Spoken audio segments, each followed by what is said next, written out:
This last Vendée Globe, I loved it. And people say, why did you love it?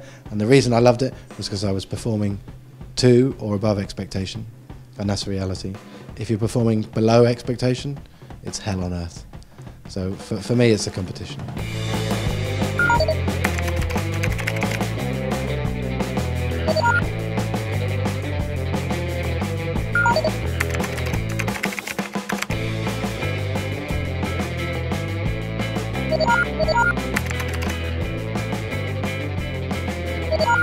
I started windsurfing originally, so that's where I started at age 11, and then progressed into dinghies age 14, still carried on my windsurfing in it, and I didn't sail a yacht till I was 21 years old. And to get into yachting, I did an apprenticeship at a sailing school. So I worked for £50 a week, cleaned the bilges, unblocked the toilets, climbed the masts, always hoping I could progress from unblocking toilets and climbing masts.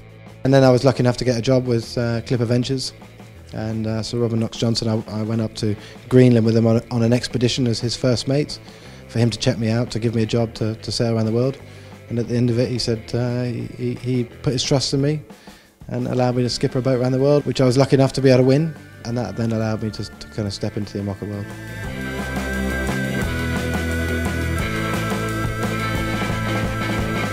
Sir Keith Mills, our chairman and a person, great friend who's backed me for years and years, he was one of the crew on the Clipper race, and I was very lucky to meet him, and he liked me, and he's taken me under his wing a little bit, and you know, guided us and helped us, you know, to get Hugo Boss and to keep the company going, and no, he's been amazing.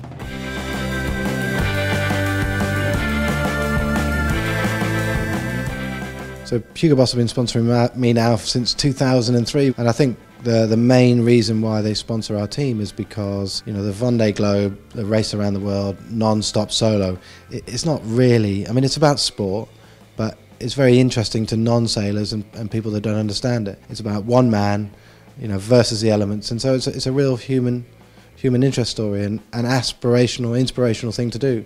And Hugo Boss is an aspirational brand, so the fit works very well. Well, Hugo Boss is a global brand. It's a big company, and they want to see their boat winning races all the way around the world. And so the Ocean Masters is, you know, is going to work really, really well for them. The more international it gets, the better it'll be.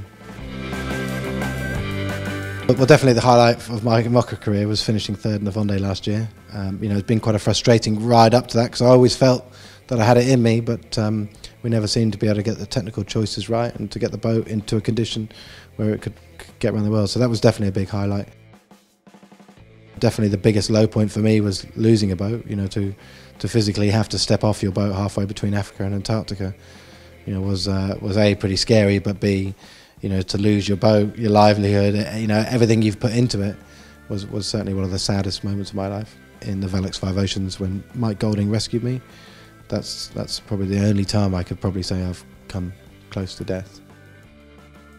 So I'm married and I've got a kid and another one on the way, and I think it's healthy for me because it's forced me to address my work life balance. And before it was very much about work, whereas now, you know, I have a family, I have a responsibility, and so it's kind of leveled it out, which has allowed me to focus less time on the project, but more focused, and I'm really enjoying that.